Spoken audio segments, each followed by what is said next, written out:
Appelle sur mon bigot mais je tape même plus le réseau. J'suis bien à Sevran, les chiens sortent du zoo. Vite la BR, n'importe quelle saison. Coca van Medellin, Coca van Medellin.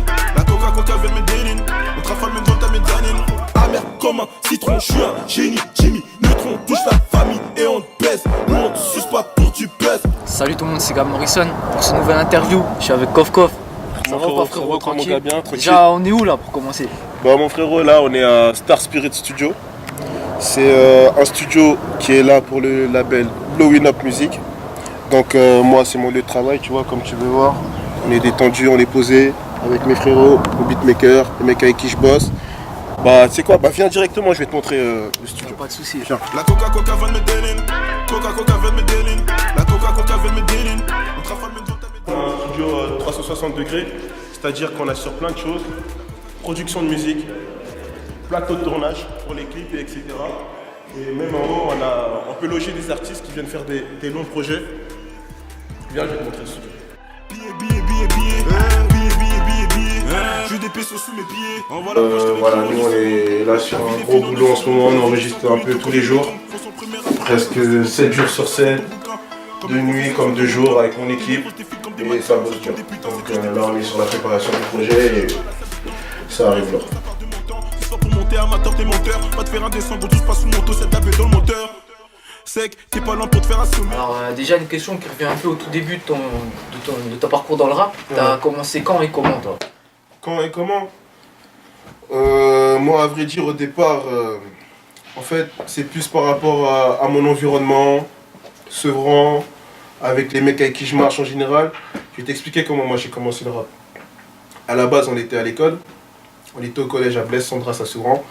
Et après la cantine, on avait toujours un petit créneau. C'est 20 minutes qu'on avait entre la fin de la cantine et le moment de reprendre les cours à 13h30. Et pendant ces 20 minutes-là, avec mes gars, on se rejoignait toujours dans un couloir qu'on appelait le coin S. Dans le coin S. Et c'était un couloir assez sombre, c'est pour ça qu'on l'appelait le coin S. Et dans ce couloir, il se passait des choses de ouf. Ça arrivait et ça freestylait à mort. Donc moi je suis rentré dans cette ambiance là de gros freestyle où tous les jours chacun venait avec un nouveau texte et ça freestylait comme jamais, tu vois. Donc c'est plus ça, cette ambiance là de game avec les mecs de Sevran, tu vois, ça arrive et ça freestyle. C'est ça qui a fait que je suis vraiment rentré dans le rap. Donc au départ, bon, tu vois, comme tout le monde on faisait ça juste pour le fun. Et c'est juste après que c'est devenu un peu plus sérieux, tu vois. Simplement, c'est ce qui a fait que je suis rentré dans le rap. Ok, ouais, alors on te voit souvent avec le Hall 14. C'est quoi tes relations avec eux? Bah, c'est les frérots, c'est la famille.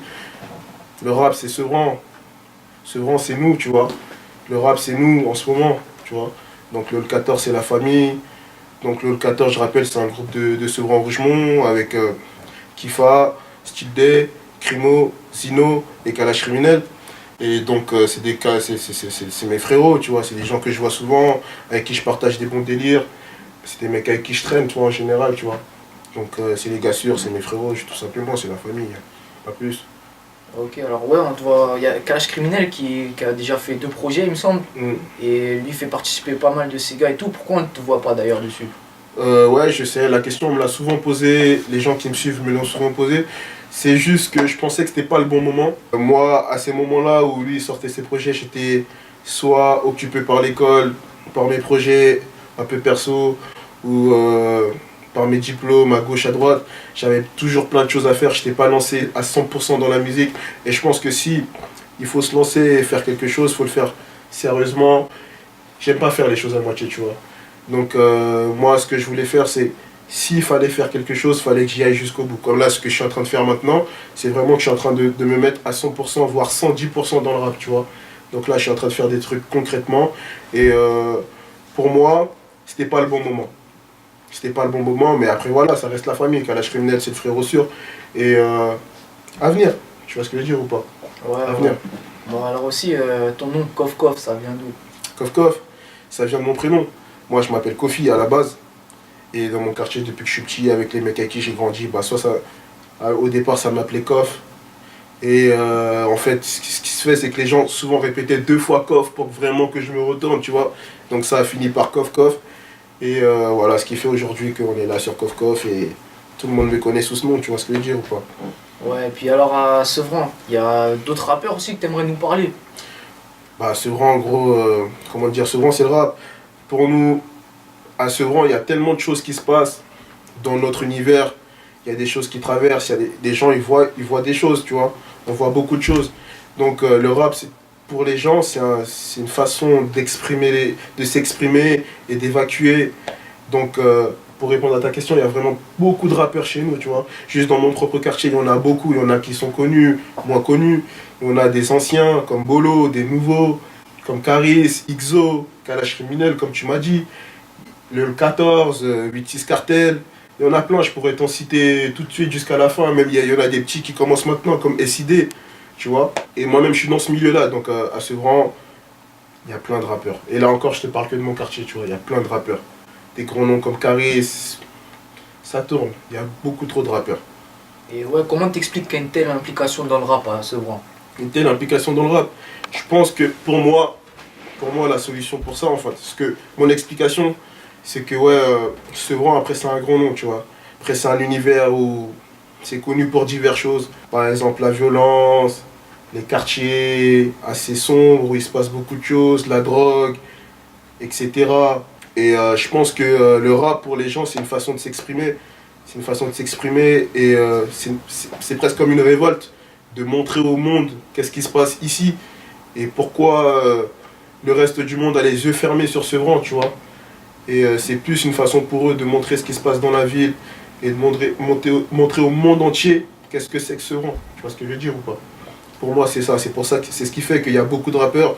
Je pense que les gens ont beaucoup de choses à dire. Et comme je t'ai dit tout à l'heure, pour nous, le rap, ça se transmet de génération en génération. C'est que moi, avant que je rappe, il y avait des plus anciens que moi que je rappe, qui rappaient avant moi, comme MDB, des mecs de chez moi. Pour moi, quand j'étais petit, c'est eux que j'écoutais. Et des plus petits que moi, maintenant, vont dire ce que moi j'écoutais avant, bah, c'était Kof Kof, l'équipe à Kof Kof et ces gars, tu vois. Moi, quand j'étais jeune, j'écoutais. Voilà, j'étais la MDB, les mecs les plus anciens que chez moi. Et c'est ça qui fait que ça se transmet de génération en génération. Et ça se perpétue, si tu veux. Donc les gens, ils rappent. Et avec un certain niveau, il y a un gros niveau de rap à ce rang. C'est ce qui fait que les choses se font toujours. Il y a plein de rappeurs. Pour moi, c'est l'explication parfaite. La ville, plus le rapport de talent qui se transmet. Ok, je vois. Puis, alors du coup, t'as fait une petite série de sons qui s'appelle Bah ouais mon négro. Ouais, bah ouais mon Ça négro. peut dire le délire. Bah ouais mon négro, pour moi, c'était une façon pour moi de montrer, de revenir dans le rap. Parce qu'avant ça, j'avais plus sorti de son presque pendant 1 an et demi, voire 2 ans. Donc bah ouais mon négro, c'est une série de freestyle. C'est toujours des freestyles assez courts. Soit il n'y a pas de refrain, soit il y en a un, soit il n'y a qu'un couplet.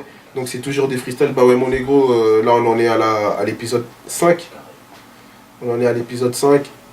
Et bah on va continuer Bah ouais mon négro jusqu'à la sortie du projet. Ok, le projet, on va y revenir après, tu vois.